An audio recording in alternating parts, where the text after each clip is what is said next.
عورت کے ساتھ بحث کرنا بالکل خودکشی کی مترادف ہوتا ہے، کیونکہ عورت کا ضرب بہت چھوٹا ہوتا ہے۔ عورت غلطی ماننے سے قاصر ہوتی ہے۔ اگر آپ اس سے بحث کر کے اسے اس کی غلطی کے احساس دلاتی ہے،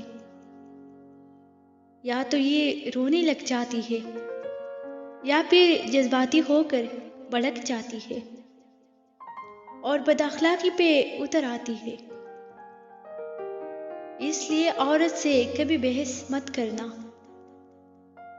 اگر اصلاح کرنی ہے تو عمل سے کرے۔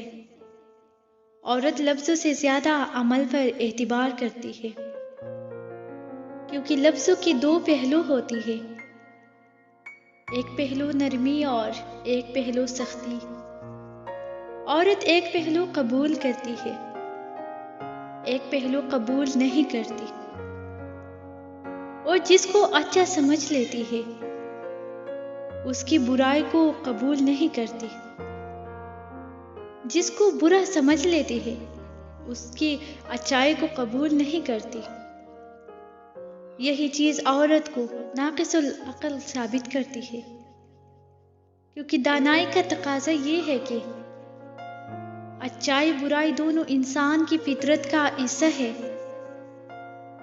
کسی میں اچھائی کم و برائی زیادہ ہوتی ہے تو کسی میں برائی کم اچھائی زیادہ ہوتی ہے، لیکن اچھائی برائی ہوتی ہے ہر انسان میں۔ اس لیے نہ تو کوئی 100% اچھا ہوتا ہے، نہ 100% کوئی برا ہوتا ہے۔ اس لیے جس کی اچھائی سے متاثر ہوتی ہو اس کی برائی کو بھی قبول کرنے کا حوصلہ رکھو۔ سدا انسان ایک جیسا نہیں رہتا۔ وقت اور حالات انسان کو اچھا برا بنا دیتی ہے۔